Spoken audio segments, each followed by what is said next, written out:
Hey there, Jaguars. Today we're going to be talking about a local South Alabama legend. South Alabama's Honors College is housed in the Bethel, an old building that used to live in downtown Mobile, but was moved here recently. It served as a theater and is now the home of our Honors College. However, some students say that there are more guests who live in the Bethel than just the students who go there to study. I was able to interview Alan Sells, the Honors College academic advisor. So how long have you been working at South? So I've been working at South since 2013 now. I went to South first. I started in undergrad in 2006 in the honors program. Got my master's from South. Started that in 2010, graduated in 2012, and then came here professionally in 2013. And what are some of your favorite aspects about this job? Y'all. I know that's a cheesy answer, but I really love working with students. It's something I'm extremely passionate about. Working with the honors college type student, gifted and high achieving. It brings me a lot of joy to be able to help. It's the best part of my job. So how long have you been working in the Bethel specifically? So I have been working in the Bethel for almost 2 years now. I started South, I was in admissions, and then I moved into academic advising. And then when the Honors College became a college, they got an advising position open, which I applied for, and was selected. So I have been in my little office. Well, now I'm not there because of the pandemic, but in my little office for about 2 years now. And what do you know about the Bethel's history? I know they have the big plaque right out front, and there's a lot of history behind it too, because it's been here for so long. Yep, it's been here forever, since I think the 1700s is when it was originally constructed in downtown Mobile, where it was a Bethel, a little church, kind of a halfway house for seafarers. And then it was moved because it was going to be destroyed, and so instead they moved it from downtown Mobile onto South's campus, where it was originally used as a theater. Then when Laidlaw was constructed, the Honors College inherited it.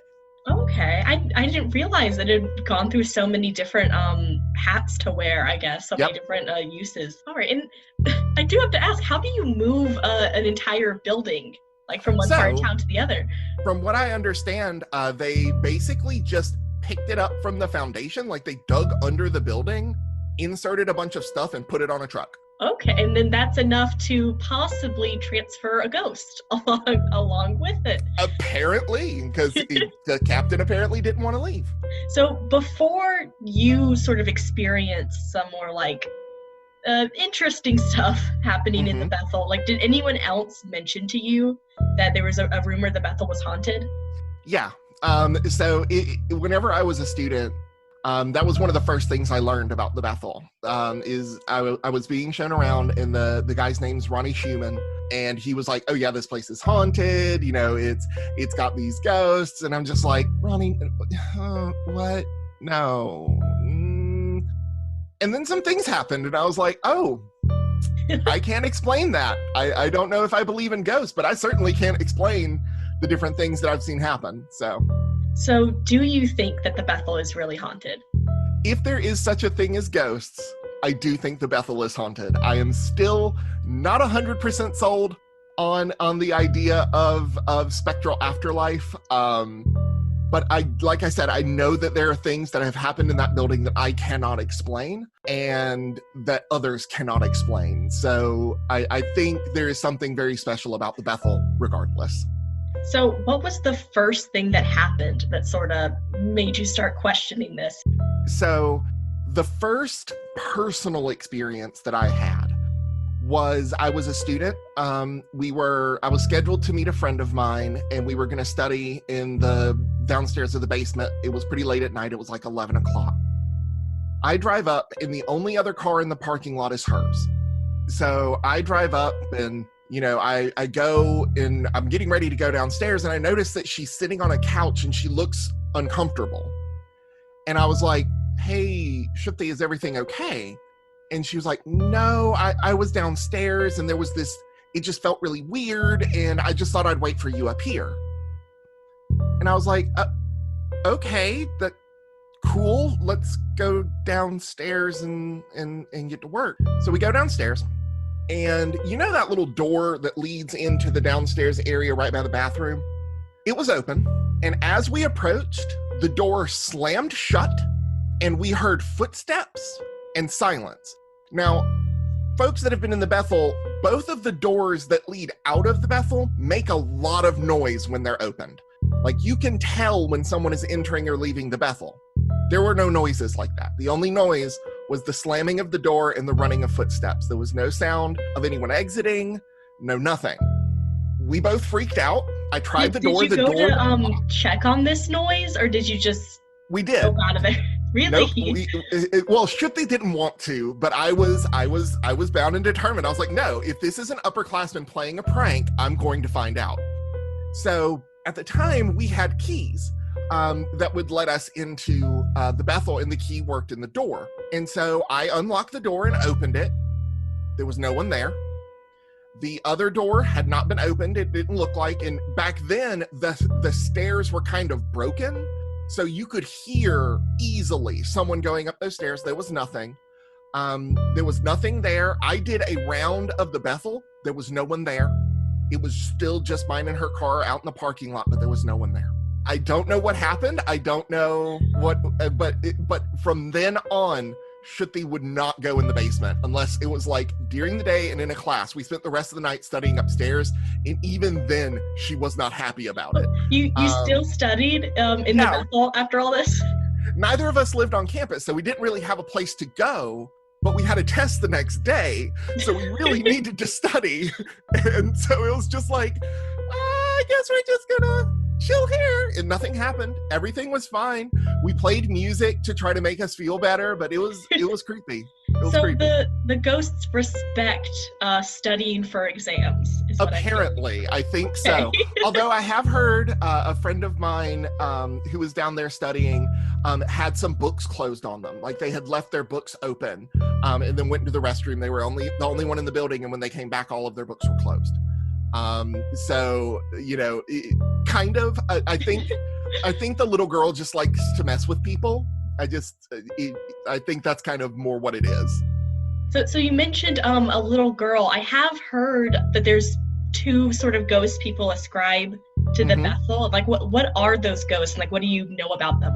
Sure. So the oldest is, everybody just refers to him as the captain. The thought, obviously we don't know, but the thought is that he passed away when the Bethel was in downtown Mobile, and that he just stuck with the building, because his apparition is that of an older man wearing a captain's hat. And people have seen him walking past the rose window. I remember a very vivid time. We were practicing for a play in the Bethel, and we had a fog machine, and it set off the fire alarm, which we should have realized it would do, but here we are. And so two USAPD folk came out to make sure everything was okay, and one of the officers just straight up refused to go in the building. And his partner was laughing at him and making fun of him and being like, oh, what's wrong? And he was like, no, and he started swearing, that place is haunted. You know, I'm not going in there. And we kind of talked to him, and we were like, well, what do you mean? And he was like, well, one day I was doing rounds, and I saw an old man walk up to the building and pass in, but not use, like, well, no, he said he opened the door and walked in. But he opened the door and walked in on the right side of the building where Miss Pam's office is, where the door doesn't have a handle and it's a wall. What? The officer said that door opened and the man walked inside and it shut. And then when he went up to check, he saw that the door didn't even have a handle. So South's PD, like, even they know about the Bethel's haunting and have seen things? Yep. So when people see like this ghost, is it like a very like solid, like concrete looking figure, or like just that's like a what shadow? The police officer described. He thought it was a dude, like just dressed in old clothes. The door opened like normal, like there wasn't any phasing or any weirdness. Everyone who's seen the captain has said that he's kind of solid. I don't think anyone's ever seen the little girl. It's just you kind of feel her. Like she makes herself known in other ways. But yeah, for the captain at least, it's all been pretty solid. And sort of what does the little girl do that everyone sort of experiences like attributes to her? So her story is a little bit sad. According to rumor, she died when the Bethel was a theater. So in the downstairs area, there used to be like 3 different bathrooms that were actually changing rooms. So there were showers down there, there were like dressing rooms and all of this. And where they had the boiler, where we have like a storage room now, is where they kept the costumes. And the little girl would like to play in the costumes while her mom was, doing whatever, acting or, whatever. And there was a fire, and she passed in the fire. She just likes to be tricksy. She likes to close doors. She likes to make the boiler hiss. She likes to close books. Sometimes people have heard the faint rustling of clothes, like she's running her hands along clothes and the clinking of coat hangers. One girl said that she was down there and she felt someone move her hair, and that her hair was actually moved on the back of her neck. But no one's ever, to my knowledge, no one has ever seen her. Okay, so is this mostly concentrated around the boiler room then, if that's where this happened? For the most part, but she hardly ever goes upstairs. But if you're out in that main area, that's where she'll close your books, and that's where, she'll do all of that. But the sounds are usually from the boiler room. Okay, and then so you mentioned how like a couple other like students and people around campus have seen these ghosts. What are some of, like, I guess you could say, best stories you've heard about these ghosts? One of my favorite things to mention to people is that we have actually been investigated by a paranormal society. There was a group at South that brought in some ghost hunters to check some things out at the Bethel, which was kind of neat. It was also a little weird because, they were like, well, we can't, it's not going to be valid because we can't cut off power to the building because, it's on a grid. It's just like, okay. Why would they need to cut off power to yeah, sure. Sure, Jan, whatever. But they didn't find anything. But the other thing was they weren't students. They weren't anyone related to the college or to the university. So that may be a part of it. Where my and Dr. Marshall's office used to be just a big open loft, and that's where the captain was seen often. So they even like played German music up there to see if they could get activity, but nothing really happened. But it's just strange. I've heard of people being in there knowing that they're alone and hearing footsteps, going upstairs, going downstairs, in the room with them, just noises that you cannot explain that are just there. When this activity happens, does it sort of go along with anything happening in the Bethel? Like if like new furniture gets put in, for example, or like a remodeling is done, is there then like a more uptake and like not that I've noticed, but then again, there was a long period of time where I wasn't in the Bethel, and I know that they did a bunch of renovations while I was there, and there now I haven't noticed anything like that. No. Okay. Oh, there is one other story I could share that I just remembered. So I joke. I told Dr. Marshall this. During my first week of working in the Bethel, both of the ghosts said hello to me. So the way my office is set up, I have like a half window. Like I'm right above the door and there's like a little half window. I was setting up, getting stuff. This was the first day I was in there. And on the outside of the window, I hear rapid knocking. Just... And I look, there's nothing there. There's no bird. There's no insects. There's no nothing. No, Edgar Allan Poe raven. Yeah, exactly. Just nothing. And I was like, oh, okay, cool. Sup, Captain? How you doing? You doing good? Hope everything's good. And that same day, I went downstairs and the boiler hissed for the first time in quite a while. And Miss Pam even commented on it. She was like, I haven't heard that noise in a while. And I was like, yeah, it's the little girl saying hello. That's all it is. Apparently they missed me. I don't know. See, ever since that first day when she slammed the door on you, she had to make amends. She felt sorry for me. So do you think that for some of these events there could be like a non-supernatural explanation? Oh, for sure. Absolutely. I don't know what it is. I am not savvy enough in architecture and structural engineering to really understand what's going on. But I think there's a plausible explanation for everything, but also it's not an easy explanation. It's not an Occam razor situation. It's not, this is a simple solution to what, you hearing a sound that hasn't been made in a while just so happens to be the day that you're starting here. But at the same time, yeah, I think there are plausible explanations for everything, but also it's kind of fun. I think there's that aspect of people like ghost stories. People like this non-living or undead history almost that is presenting itself in the Bethel. So why do you think that the story of the Bethel being haunted has become so popular on campus? I guess that sort of ties into what you just said, where it's sort of fun. It's sort of an interesting story. And I think people like to be a little creeped out, like not necessarily scared. Like I don't think anything the door slamming was scary, but like I've never felt scared of being in the Bethel. Like it's a little spoopy sometimes because it's an old building in the dark and the quiet, but I've never been scared. But you get things like Paranormal U, and you hear about the stories of haunted college campuses. Is it Auburn that has the door that has the face in it? Different things. So I think every campus has its own place of history. And so that just happens to be ours. And there are things that have happened in there nobody has a good explanation for. So a lot of professors and students will spend a good bit of time in the Bethel and not experience all this stuff. So why do you think that could be?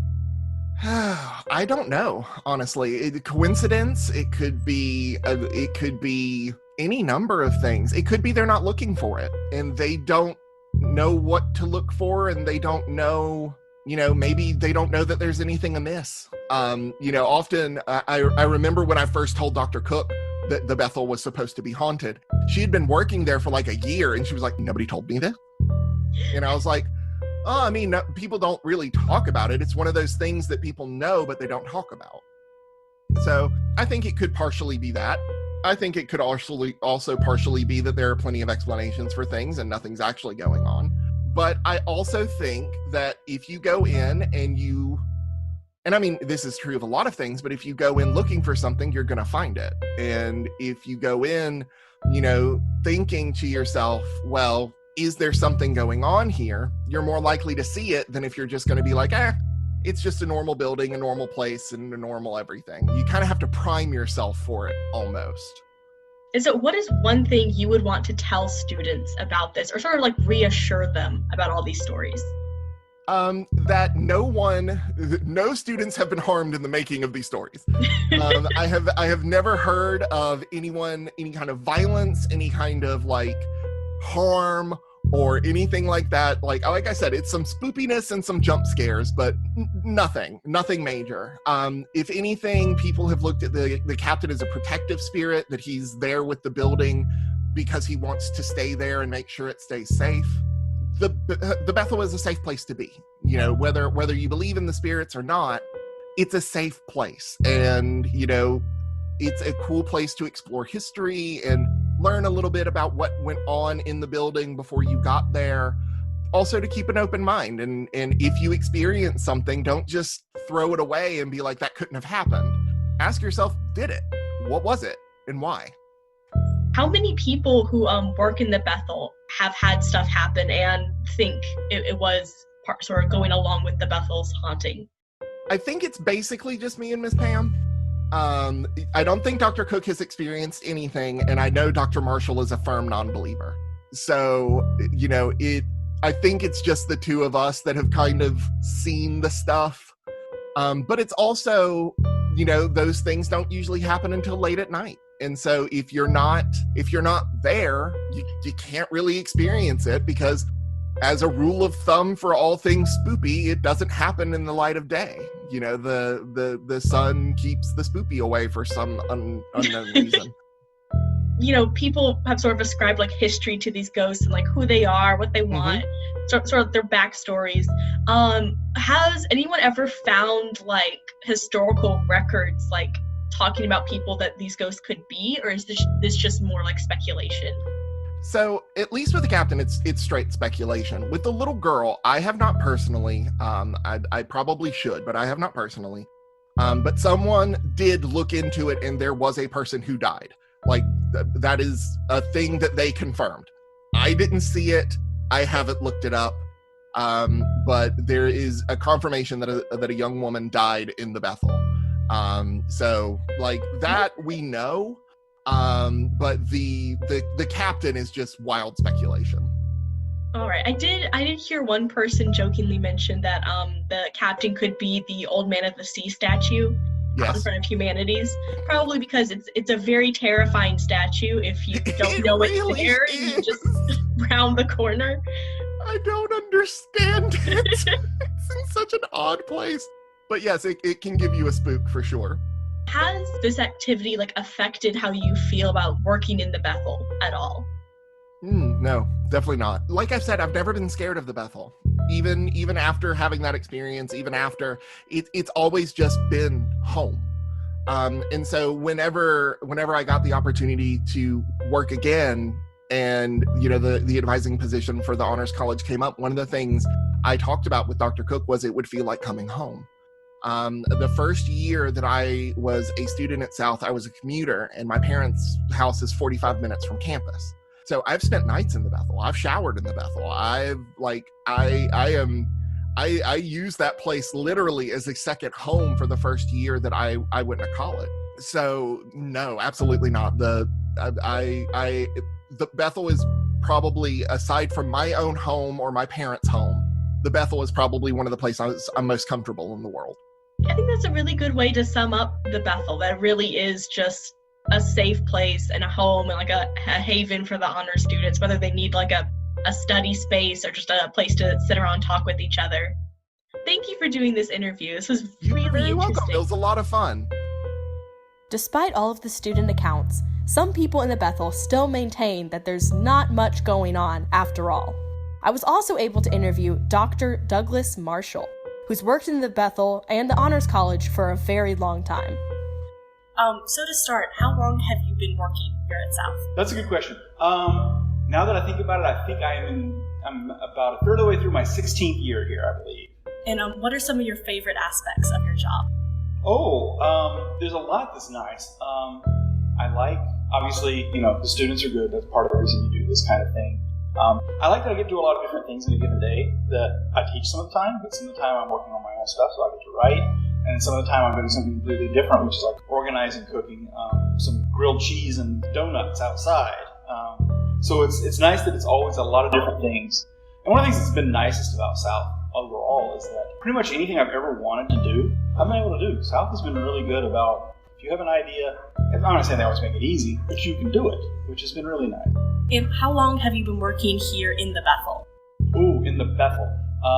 I guess I started probably 7 years. Oh, wow. So a very, very long time. Oh, is that a very long time? Well, it's long by my metric. Good point. So what do you know about the Bethel's history? The most famous part is that supposedly the CSS Hunley was assembled right here on our little main deck. Although, again, it's the classic question of, is this really the same Bethel? Because, the cinder blocks I know weren't built in 1860, but the windows are, the wood trim is, the basic outline is, and all that. So that part of the history I know. But it's been the home of honors for some time now. So, before you started working in the Bethel, had you heard any of the haunting rumors? Before I started work, I'm trying to remember when I first heard. I don't think I had, probably. I think it was somebody, we were hearing somebody said, "Oh, well, it's haunted." I'm like, really? I think it was news to me. So I take it that means you've not experienced any sort of thing in here. What things have you heard? Well, you hear you hear the stories about the one they call the captain, I think. Supposedly walks up in the loft back when it wasn't really a loft, when the offices weren't there. And I heard about some little girl downstairs. What I can't help but notice is that right before I started working here regularly, we got a new HVAC system, heating, ventilation, air conditioning system. And the rate of reports of people who were here late at night that said they heard something or something went way down right after they got the new system. So I think that ties into a question I had for later, but this is a great time to address it. So the reports seem to follow trends of like new stuff being put in and like things that would already be making noise. Yes. I mean, the thing is that old buildings, even though this is a reconstructed old buildings, or especially buildings on the scale, there's a lot of room here for things to groan and move. Just looking up right now, I mean, there's, for the people listening who can't see the Bethel's roof right now, there's tons of metal trusses, like crisscrossing and going like in this sort of loft space in the roof. So you can definitely see like the potential for metallic groanings or shifting going on like as it wears more. And then I think that also is a good point to make about the infamous little girl ghost in the basement. They typically hear stuff coming from the boiler room, and if a room were ever to make noises, I feel like it would be the boiler room. But then on the other hand, allegedly a student did find some historical documents saying that a girl did once die here in the Bethel. And so it's sort of, if there ever was to be a ghost, it would be that one, but it's also in the one room that is pretty much guaranteed to make noise anyway. Yes. So what would you make of those reports, if you have seen them or if you've just heard they exist but haven't been able to track them down yet? Or well, I think to pull way back a little bit, maybe from beyond the Bethel, I think the idea of ghost is a very, very old idea. From what we know of like pre-modern religion, actually the idea of spirits of the departed is an older idea than gods themselves, actually in the history of religions. In other words, what we find when we look at pre-modern groups is even if they don't have an idea of a god or even a creator god, they have the idea of spirits of their ancestors that are still around. It's called mains worship, is the technical term. But what this seems to point to is that humans there's some conjunction of things that lead us to imagine that there is a supernatural dimension that includes ghosts and spirits. And I think there's a couple of different things that can feed into that. I think one question is, why do people perceive these things? Why do you hear a noise and think it's a ghost? There's actually some really interesting research on this. A guy by the name of Scott Atran has put together a lot of work that demonstrates the way that humans seem to be predisposed to attribute intelligence and intention to anything. In other words, because we evolve in a very social landscape where understanding other people is our key, we tend to be quick to think that whatever we hear or see is human in some way. So, for example, imagine you're camping at night and you're sitting in your tent and you hear crackly outside, crackly. It's hard to not imagine that it's a creature that has an intention. It may not be human. You may imagine a wolf or you may a bear, but it's hard not to imagine it as a creature with an intention to be there. Or think about the ways that we give objects names, like storms. Roombas. Recently, I've heard people started to treat like family pets, and there's even a service. If your Roomba breaks down, you can send it in, they'll repair it, and they'll give you back the same Roomba because that's your Roomba. That's your Roomba. It's a member of the family. I hadn't heard that, but that's really interesting. And part of this also, as Atran points out, is our tendency to see faces in everything. We look at the clouds, we see faces. We look at a piece of burnt toast, and we see faces, right? And so we seem to be predisposed to over-interpret whatever we encounter as human, or at least intentional. But when that happens, when there's no way that is a person, it's like, well, I thought there was a person, it seemed like a person, then ghost is one possible way to kind of make sense of those two.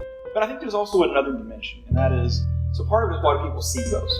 When you first pitched this, you talked about how other universities have ghost stories. Every university has a haunted thing. Yes. Some building, a tree, or place. Even not that. I mean, any historical site period. You go to Fort Gaines, you go to wherever, they're going to talk about, well, we have a ghost down in the basement. And so why do people believe that? And it kind of goes back to what I was saying about how these ideas of spirits that stick around is such an old idea, such a durable idea.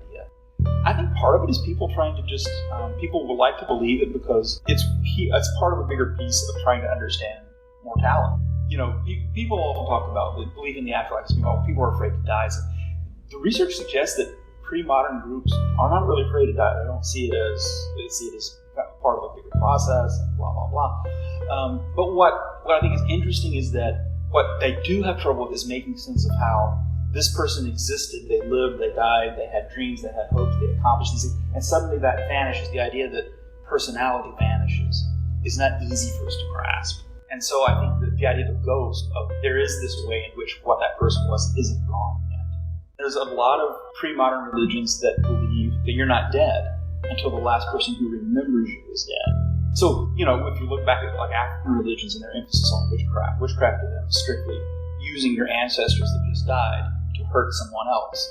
But the idea is that your ancestors are there to help you. So I've heard it said before that people, when they see things that they can't really explain, they try to explain it by connecting to what's in their head, what they know, and sort of what's going on in their culture at the time. And sort of some examples of this with paranormal activity, like UFO sightings hit their peak when sci-fi movies were at their peak in the U.S. And, you know, places where there's allegedly a lot of cryptids and, you know, weird animals going around are where people are in constant contact with wild animals. Yeah. And so, you know, paranormal activity follows these trends of what's in our mind at the time. Do you think that could sort of apply to here? Like, if people are expecting to find paranormal activity, they're going to interpret whatever happens and justify it. Right. I mean, in some ways, that's actually very straightforward and very, I think, pretty believable, because it's basically cultural priming. And the idea that, you know, the way I would describe priming is it's like, and I especially think during COVID, we all understand this. You ever notice that you may have a whole drawer full of t-shirts, but you wear the same 3 that are on the top every time you open the drawer because we wash them? That's priming. That whatever you used recently is going to come up again. And so I think that in any cultural situation, I mean, we're constantly encountering things that aren't easily explicable. And when you're trying to do that, whatever's closest to hand, whatever's available, whether it's sci-fi movies or if you've seen, you know, Blair Witch Project recently or whatever it is, that, because that's available, it's the first thing to grab. We're just primed to grab onto whatever. So yeah, it makes perfect sense that it would follow cultural. So if we could go back to things that you've heard happen here in the Bethel, have they mostly been just weird bumps and creaks, or have there ever been more like harder to explain things, like the sightings of a pirate captain allegedly walking around? How would I say it? Most everything I heard is sound. I mean, that I've heard people talk about. There is, I can't remember if it was Alan. There was one day somebody saw a reflection in his window that they identified as saying, that must be the captain. And I thought it was Alan who was telling me that he was down here one night and looked up and saw what looked like the face reflected in his window. But that is the only thing that I have, you know, heard of recent. You know, again, not during COVID times, but it's not unusual. I'll be here, I'll come in at night for an event, and I'll come over here for a while. And so I've been here all the time, so day and night, and not really encountered anything myself. Also, we were talking about how every college campus seems to have a haunted thing, and everyone sort of really rallies behind that. Where do you think the sort of instinct to, yes, we're haunted, comes from? Just celebrate it. Oh, that's interesting, because why do people feel they need to celebrate that and to advertise it? I mean, in a way, there's like, I sort of say there's a uniqueness, but obviously there's not. But it's like, so maybe it's not a claim of uniqueness. It's like, we got that too. You know, it's like, well, it's kind of like, you know, we felt once upon a time people said, well, I'd like to go to South, but there's no football program. Well, now we can say, now we got that too. Now, I'd like to go to South, but there's no ghost. Well, no, I'm being facetious there. But sometimes are interested in believing there's a little bit more. And even if they're doing it tongue-in-cheek, it provides something to talk about. It reminds them that there is something bigger going on. There's a bigger picture. I remember hearing the stereotype of a ghost as being someone with a big, you know, sheet draped over them. That comes from there were some places in the Victorian era where they would bury someone with a sheet draped over them. Mm-hmm. And so during seances, you could do that, and it would look like someone who had just crawled out of a coffin recently. And then the source I heard this from went on to point out that should have been a big red flag for everyone there at the seance, because it was a recent trend. So how is, you know, Shakespeare's ghost showing up in a Victorian era burial set? And then, so I feel like a lot of stuff, when you look at paranormal activity, a lot of it sticks out as being unexplained. Yeah. And there's also some big red flags sometimes like that, where it's like, we really should have seen there was an issue there. Yes. Is there anything, you know, maybe in the Bethel as an example, but like other things you've noticed recently that like it should have stuck out to us for paranormal activity? Not right off, but I think you make a good point about what you made me think about was people can have a very short historical memory. The will to believe is an amazing thing. And people that want to believe, and that, you know, it doesn't take much, because that desire to believe is so profound. it's easy for them to overlook red flags that should be obvious, right? So, for example, we were talking about the captain walking on that. There was a loft there from the time that this was a theater, or just shortly after. Before that, there was no loft. So the captain couldn't be pacing in the loft because that was all open and there were two front doors. You've noticed there's another door over there in Pam's office, or on the outside of it. It used to not be laid out like this at all, so there's no way you'd be pacing looking out that window, right? There's that. But you do make another point, though, is that, we talk about the haunting up in Bethel, but that thing they built here killed all three of its crews. It killed 39 men. It sank, killed, drowned every single person that ever served. That's pretty horrific, right? And so, in some ways, Ghost, I'm not sure, maybe they just give us an avenue to also approach the horrific. Because we talk about horror in movies, but there is real horror. And Ghosts give us a way to, in an oblique way, talk about horrible things, maybe. And I think what you were saying earlier, like how it sort of helps us process what happened. A lot of times something really horrific happens and then it's gone. And the world keeps moving on. And so to have a ghost allegedly be attached to something like that is a way to recognize this was an impactful event. There's still repercussions from it. And there's still something out there that holds on to it. Yeah. Even when the rest of us have to keep going with our lives. I think that makes sense. And especially when you think about it, not so much the captain, but the little girl. I mean, ghost children who died unexpectedly, children who died under bad circumstances. Man, that's a magnet for ghost story. If there ever were to be a ghost, a sailor who died in the HMS Hunley sinking, if anything were to produce a ghost, that would be it. But also, it's interesting. I find a lot of paranormal things, when you look into them, exist in this weird paradox where they happen just often enough, it doesn't become a one-off and everyone forgets about it, but they never happen enough to really investigate it. So why do you think that is, that there's always this middle ground of just enough sightings, people think it's active, but not enough that it can be? I think that's just convenient. Because, there is a market for belief. And the bottom line is that there's things that people don't want to know. And so there are paranormal investigators, and some people put stock in that, but I don't know that many people do. And I don't know, the people that do are people that really want to believe something, and so they're going to look for whatever. But otherwise, I'm not sure. I don't know. Which also makes it hard, because if it were a case of for example, whenever the temperature gets to be a certain degree outside and the pipes freeze, people hear noises. But then because it doesn't happen regularly, it can't be tied to that. Right. So then it's harder to find what other cause these things could have if it is a environmental factor. Yeah. And actually, I think you're absolutely going down an interesting path there, because you make a good point. Determining cause and effect is one of the hardest things for the human mind to do. Attaching this caused this. Because most things are what we call stochastic, which means they only change the probability of something happening. They don't necessarily mean it. And so people trying to figure out patterns in the world, we are notoriously crappy at this. We are notoriously bad at figuring out that caused that, that caused that. So what is one thing you would want to tell or reassure students about the Bethel, or just this type of thing in general? Or the scariest thing here is me. No. A lot of the time I'm the first person here in the morning, or it used to be.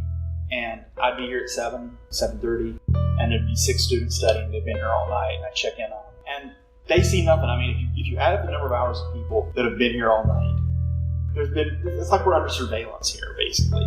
As long as people are good about the doors, using the code but not telling people, I'm worried about things outside the inside. I'm not worried about things outside, because we have a protocol. Well, I want to thank you for this interview. Of course. All the good information. So is the Bethel really haunted, or is this another college campus legend? From all of us here at the Honors College Lamp Podcast, good night and go Jags.